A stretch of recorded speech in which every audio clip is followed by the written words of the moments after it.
Punks vs. Zombies by John Cronshaw, Episode 14, Chapter 29.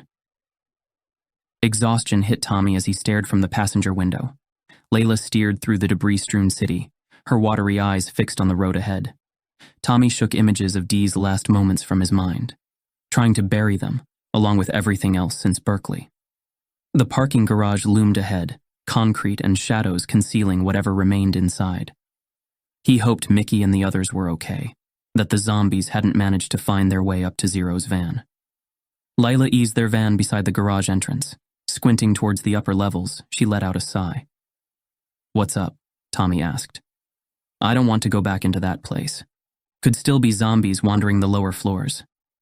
Tommy's mouth twitched. "Signal them." Layla punched the van's horn, startling Tommy as the sharp blare cut through the morning gloom outside. Seconds crawled by with no hints of response. Layla hit the horn again, and another blast came from Roxy's van. "Come on, give me a sign here," Layla muttered under her breath. She leaned on the horn once more. A shape emerged from the upper deck. Zero shouted something. Getting only confused looks, he made exaggerated ambling motions, then pointed off down the street.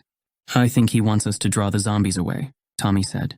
"We'll pull a Pied Piper, lead the deadheads away with noise, then double back quiet." "Like Jimbo did? It worked, didn't it?" Layla sniffed. "Too well." "If we can draw them away from our way out." "Fine." She restarted the engine and pulled away from the garage, making her way along the street. "Just hold off the horn for now." As Layla drove at a crawling speed, Tommy watched the side mirror for shambling shapes. A couple of zombies staggered into view, listlessly wandering without aim. "Take that next left and slow down more when you can," Tommy said. "No need bolting away quite yet. We want to give Zero and the others a clear opening, not lead more of those things to block their way." Layla grunted. Tommy followed her worried glance towards slumped Rex. "Let's make sure we don't get barricaded in, yeah?" Layla whirled on him with a glare. "I know what I'm doing, Tommy." He raised his hands. "Sorry, I'm sorry." "No, I shouldn't have snapped at you." Tommy sniffed. "Things are tense. I can take it if you need to let off steam."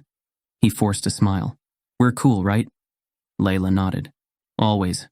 She gestured to the horn. "What do you reckon?" "Do it." Layla honked the horn and rolled the van forward. She honked again, and again.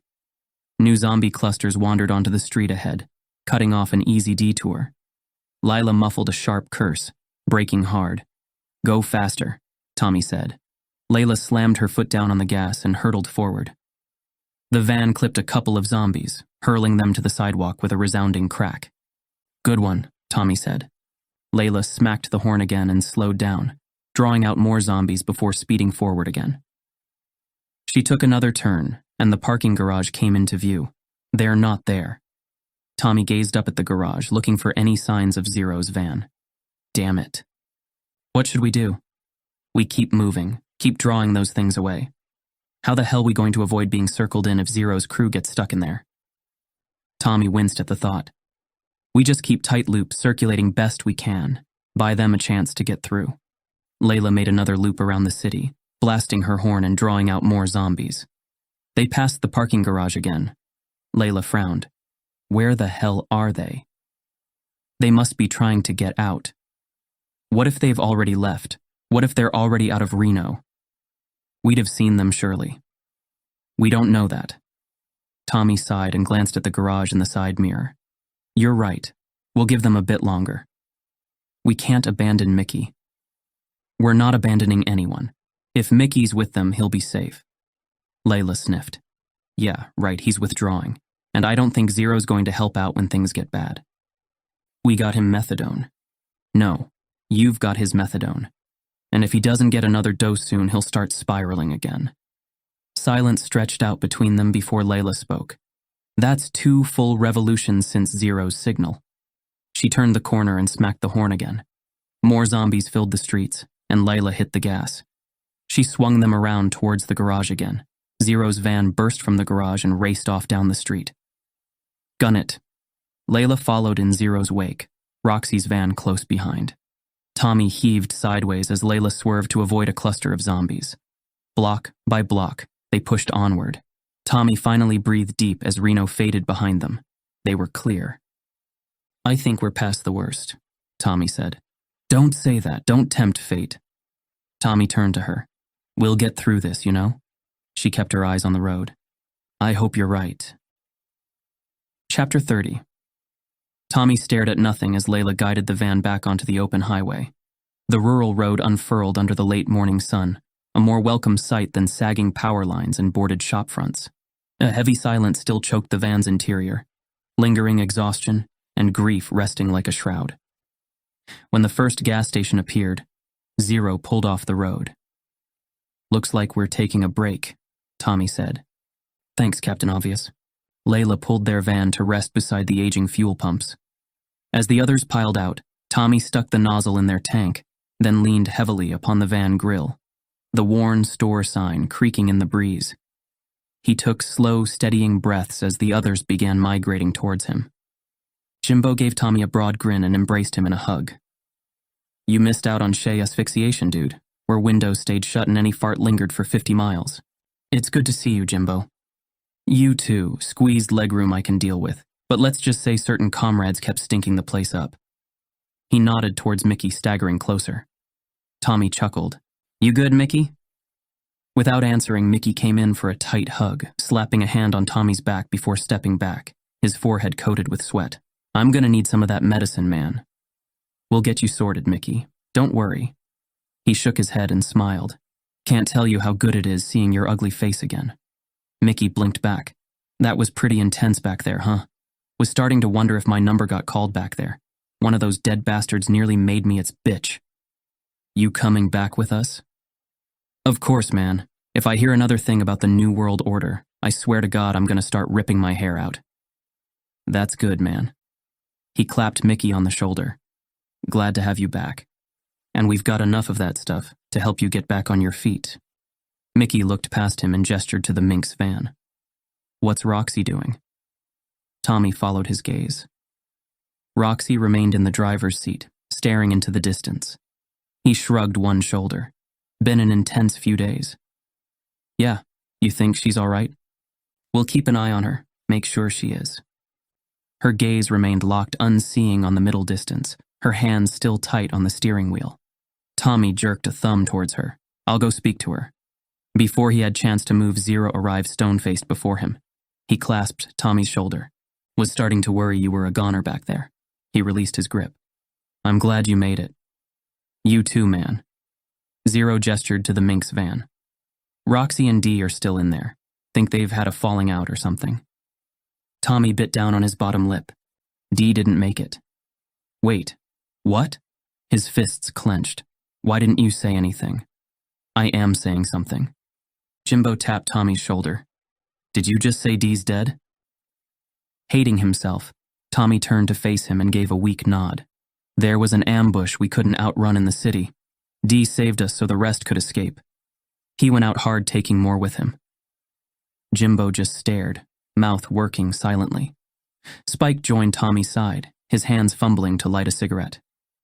"You sure?" His voice wavered. Tommy closed his eyes. "Yeah." Spike turned and punched the van, his face contorting with pain. "Hey," Tommy said. "What you doing, man? He saved us. If it wasn't for Dee, we'd all be dead. He saved us all." Spike glanced down at his knuckles with detached blankness. Tommy shifted his weight. He was a hero. This is your fault, Tommy." He took a step forward and jabbed Tommy's chest. "He'd still be here if it wasn't for you and your stupid plan." Roxy's door slammed, and she marched over to Spike. She took his wrist and turned his hand, examining the knuckles with a clinical eye. She released her grip and glared at him. "Hurting yourself won't ease the loss, and blaming Tommy is a douchebag move." "But, no. He did the best he could back there. We all did. Dee sacrificed himself so we could all live. It was his choice, his call. He went down how he wanted to. Don't you dare take that away, and don't you dare put that on Tommy." Spike looked between Roxy and Tommy, tears rolling down his cheeks. Zero stood nearby, his eyes fixed on Tommy. Tommy took a breath. "You should blame me. It should have been just me and Roxy. We didn't need 4 of us. Probably made things more risky." "Again with the guilt savior complex, Tommy. Roxy glowered at him. Stop trying to shoulder blame that's not yours. Zero grunted. The issue isn't Tommy playing leader. It's him making unilateral calls based on ego. I wonder if there's more to this. Oh, that is such crap, Zero, Roxy said. Don't pretend you've got some moral high ground judging calls you never had to make. Tommy tried saving everyone, but Dee's the one who actually did it. And correct me if I'm wrong, but you're the one who wanted to stay back guarding the van. It was a tactical decision. The road to hell, blah blah yeah. Spike shoved between them with an eye roll. How's about we don't all go savaging each other when there's zombies happy to handle that for us? He gestured around the group. We've lost 2 of our own, 2 from our band. Can't even call ourselves that anymore. He dropped his cigarette and stamped it into the asphalt. We've all done what we've had to survive. Ain't our place throwing stones about right or wrong choices. Dee did what he thought was right. Tommy did what he thought was right. He narrowed his eyes at Zero. So screw you and the horse you rode in on. Nix drifted up beside Spike, wrapping one slim arm round his lean waist. A heavy silence draped the group again. A sudden nudge against Tommy's shoulder made him glance left. Roxy eyed him levelly, her expression unreadable. She searched his face a moment longer, then shook her head. You can't own the blame for group decisions, Tommy. It's wasted energy that just hurts more in the end. She took his hand and squeezed. Trust me on that. Too numb to respond, Tommy managed a grateful nod. Roxy maintained a firm grip for a few wordless moments before releasing his hand. We should say a few words, Spike said, swaying in place, his eyes fixed on the mottled concrete. Another bandmate. He shrugged. I mean, what can I say, man? Dee was solid, great friend, great guitarist. He gazed up at the sky. I'm gonna miss you, man. Amen, Layla said. Dee knew how to rock. He was a freaking hero. Saved me, Tommy, and Rox. The fact we're here now is thanks to him. I'll never forget that. Yeah, Tommy said. We can never repay that debt. We can, Zero said. We repay it by getting through this. Exactly, Roxy said. He died on his terms. The best way we can pay tribute is to make what he did mean something. Zero dipped his head. I didn't know him long, but what he did for us speaks volumes. Roxy turned to Spike. Remember that festival spot Dee scored us in Richmond? Yeah. Spike laughed. Barely into our first tune before Thunderstorm of the Century opened up. Lightning turned the stage boards into an electric chair. It was insane. Both musicians cackled while the others looked on. Right, Roxy said. He was so chuffed scoring that spot. I don't think a wild grizzly could have torn him off that stage once the amps started blaring. Yeah, and I remember him chewing out that promoter, trying to get us to stop. Raw nerve, that one. I swear that promoter nearly pissed himself getting away from Dee's glare. When the laughter faded, Mickey stepped forward. Dee saved us all, man. He went out like a goddamn hero. Spike nodded. Dee was family, but he didn't deserve to go like that. Layla placed a gentle hand on Spike's shoulder. None of us do, but his sacrifice means we have a chance to keep living. Zero sighed. All we can do is keep moving forward together. Nick squeezed Spike's hand. Dee would want us to remember him with smiles, not tears. Roxy nodded. Nix is right. Dee loved life on the road. The best way to honor him is by sticking together. Jimbo approached Tommy. No one blames you, man. We all know you did your best back there. He pulled Tommy into a bear hug. Tommy hugged him back, finding comfort in the embrace. When they parted, he turned to the group. Let's not let Dee's gift go to waste, yeah? Spike wiped his eyes and glanced up at the clouds. Rest in peace, man. Rest in peace, everyone echoed.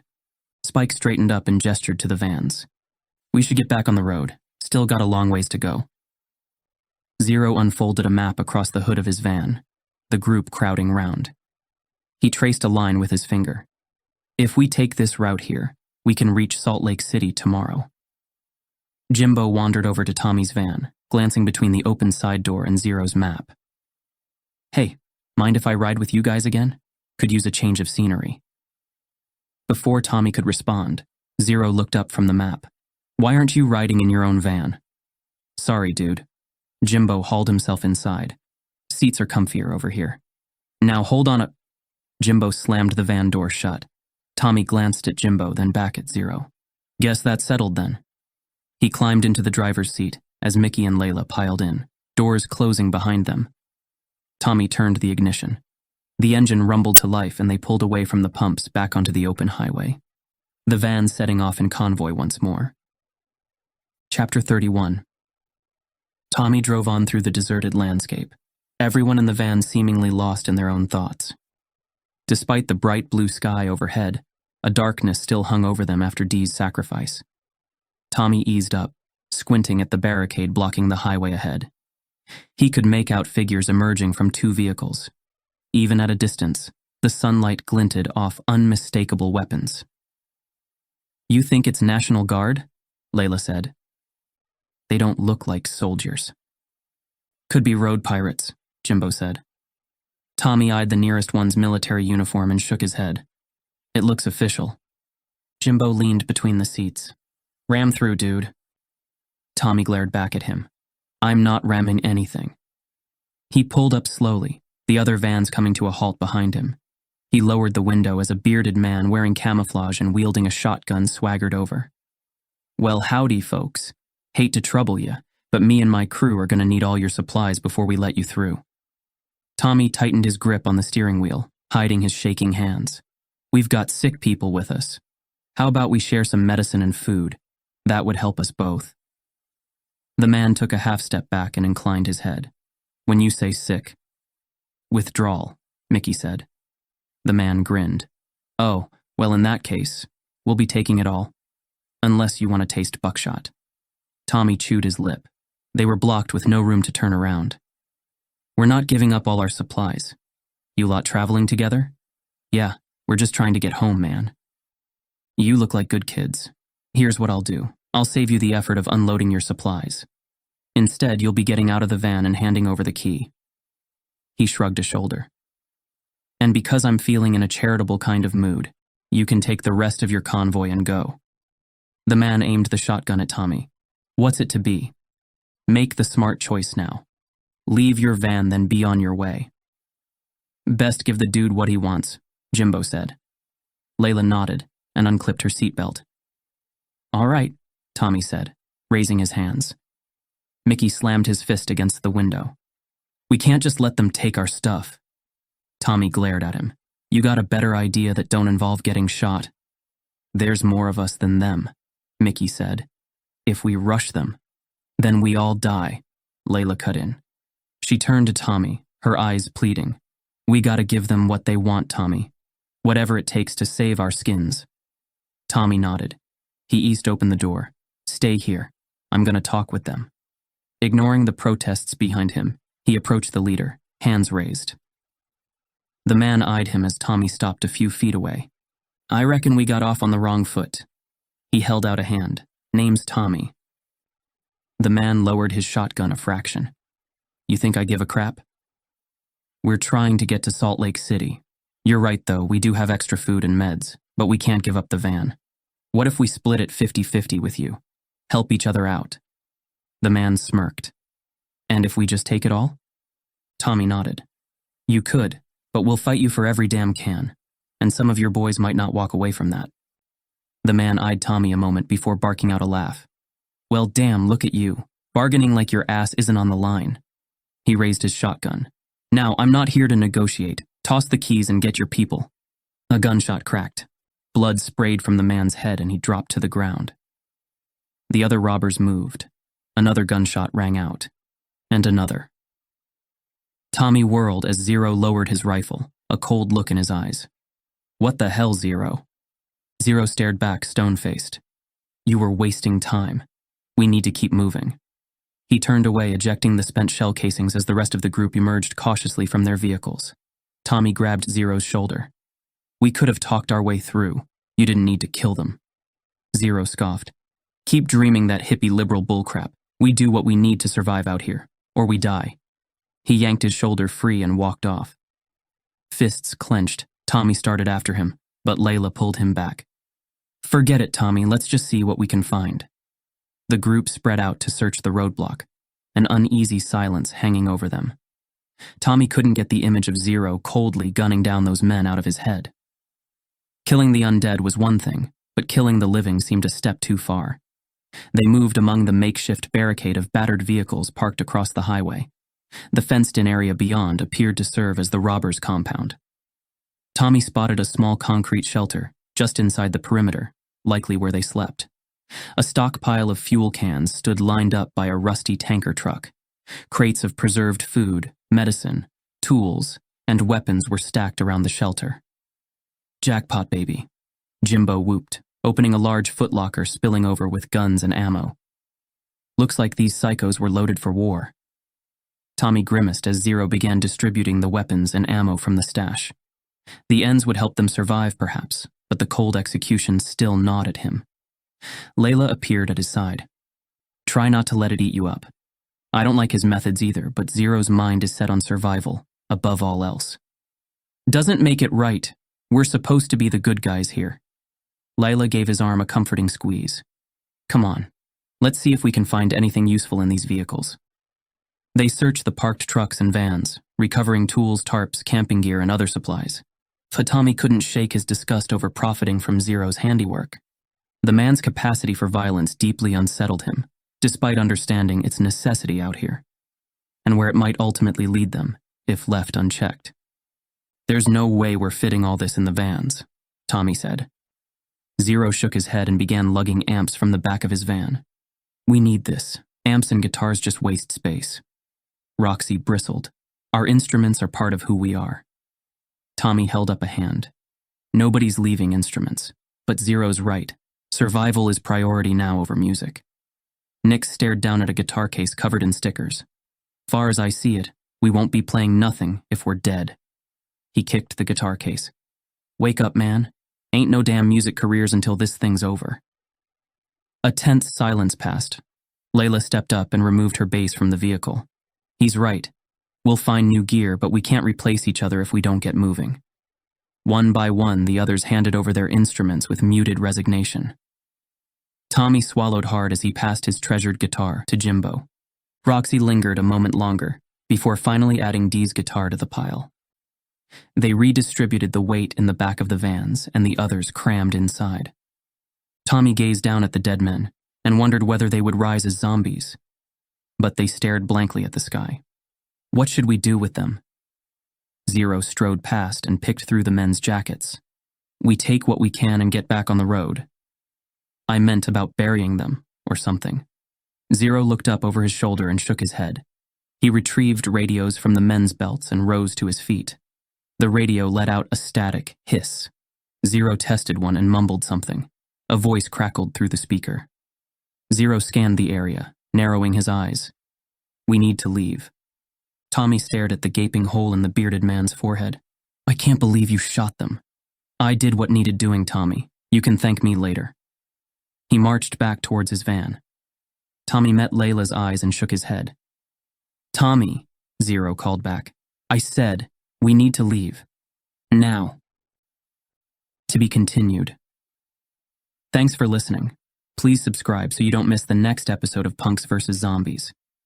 You can find out more about John Cronshaw and his work by visiting johncronshaw.com. Punks vs. Zombies is copyright John Cronshaw and Wyvern Books Limited. All rights reserved. This is a work of fiction. Names, characters, businesses, places, events, locales, and incidents are either the products of the author's imagination or used in a fictitious manner. Any resemblance to actual persons living